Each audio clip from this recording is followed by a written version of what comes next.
Major breaking news surrounding the politicization of the FBI. Whistleblowers now fighting back against the rampant political bias in their own ranks.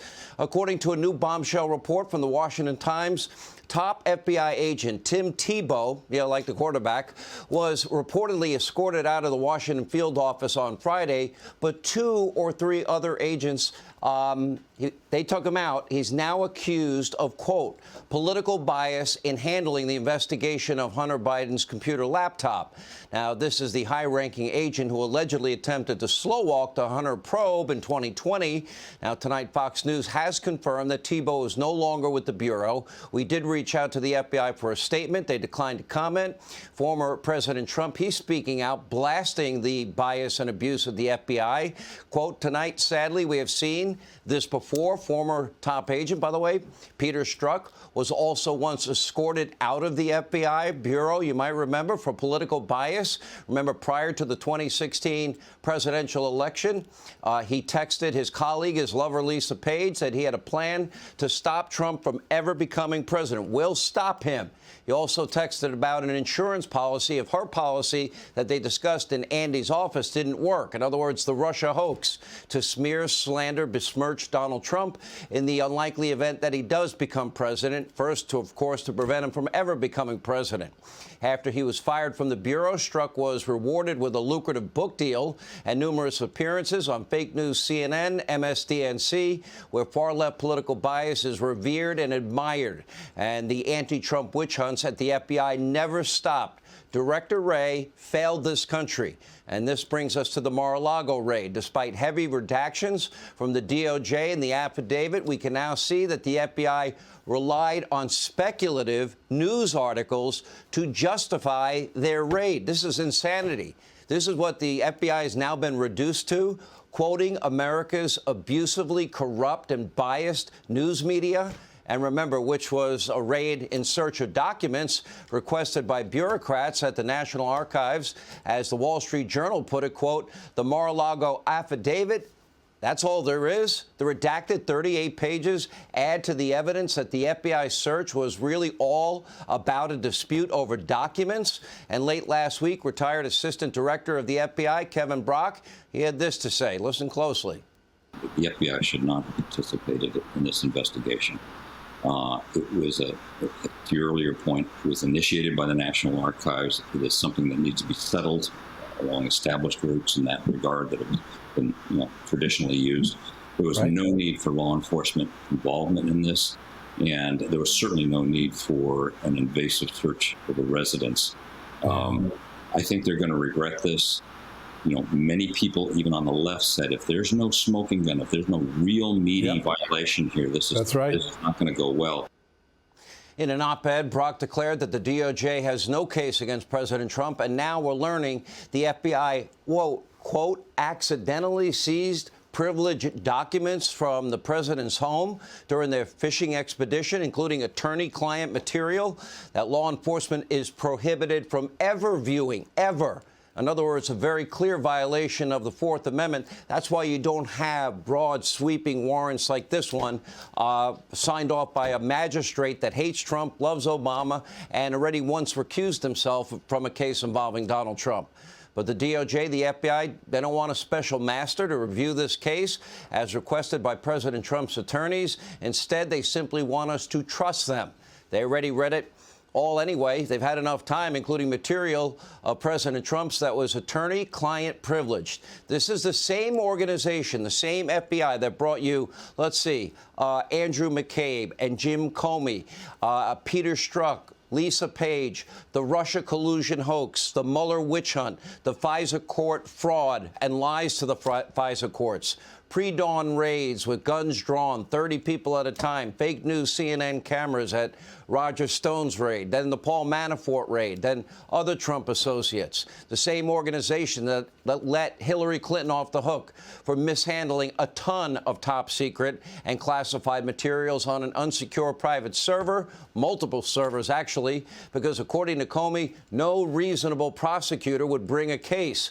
The same people that let her get away with clear obstruction of justice justice, deleting 33,000 emails, going as far as to acid wash her hard drive with bleach spit, and destroying any devices that might have those emails with hammers, and then removing SIM cards? Take a look. Although we did not find clear evidence that Secretary Clinton or her colleagues intended to violate laws governing the handling of classified information, there is evidence that they were extremely careless in their handling of very sensitive, highly classified information. Although there is evidence of potential violations of the statutes regarding the handling of classified information, our judgment is that no reasonable prosecutor would bring such a case. Oh, laws were broken, but no prosecutor would charge her. The organization that let Hillary off the hook is now the very same organization that has been jumping through hoops to protect a zero-experience Hunter Biden, and by his father, who was implicated in that laptop from hell numerous times, with evidence, in fact, that Joe Biden, your president, knew everything about Hunter Biden's foreign business dealings. And this is the same organization that asked Facebook, we didn't know this till, well, Zuckerberg just told us, to trust them before the election in 2020. Watch this. There was a lot of attention on Twitter during the election because of the Hunter Biden laptop story. The New York Post. Yeah, we have that too. Yeah, so you guys censored that as well? So we took a different path than Twitter. I mean, basically, the background here is the FBI, I think, basically came to us, some folks on our team, and was like, hey, just so you know, like, you should be on high alert. There was we thought that there was a lot of Russian propaganda in the 2016 election. We have it on notice that basically there's about to be some kind of dump of that's similar to that. So just be vigilant. Be vigilant. Don't go with the Hunter Biden story 3 weeks before a presidential election, and don't allow people to get that information out there because it might influence people's voting. The very real Hunter Biden laptop was not Russia propaganda, not at all. Trump-hating officials now at the Bureau were lying to protect Joe Biden so that Donald Trump would be defeated. And of course, big tech and the media mob were more than happy to comply. This is beyond an egregious and blatant abuse of power on so many levels. Now, even late-night liberal Bill Maher can see the obvious truth of what they did here and actually said it this weekend. Take a look. Answer this question. What is was the it question? appropriate? The question is, was it appropriate to bury the Hunter Biden? You're talking about the press doing that? He's saying that's what they did, and that is what they did. They buried the Hunter Biden story before the election because they were like, we can't risk having the election thrown to Trump. We'll tell them after the election. And we know for a fact that that's what they did? Of course. You don't but follow I'm this. saying you know for a fact that that's what they did. I don't know what they did. I know, because you only watch MSNBC. No, that's not true. That's not true. Well, then you would know about this. He said he watches Fox News, but he's still a meathead. This is why Director Wray has done a grave disservice to what should be the premier law enforcement agency in the entire world. He should have cleaned it up. He didn't. And getting away with everything has now led to more politics at the FBI. He needs to be replaced. And by the way, so should the Attorney General. He should be impeached. Now, Bill Maher and I, we don't agree on much, but he's at least honest. Give him credit. According to one poll, 1 in 6 Americans would not have voted for Joe Biden had they known the laptop scandal was real. 1 in 6. That's it. Game over. Trump won 2020 with those numbers. Now, Democrats and the media, they don't care. So many on the left have literally shunned logic, all truth. They don't care if in 2016 they lie about Russia collusion that didn't happen. They spread it as though it's gospel truth. Then when you really have laptop with information that is damning to a Democratic candidate, oh, that's Russian disinformation, when in fact it was anything but. And they do that to malign Donald Trump and anyone that supports him. And many, by the way, still believe that their very own lies with the Russia hoax, that it was not a hoax at all. Many have no idea that Joe and Hunter sold access to our federal government to China, to Russia, to Ukraine, to other countries that, by the way, are hostile regimes that don't like our country and don't seem to care at all about the level of corruption.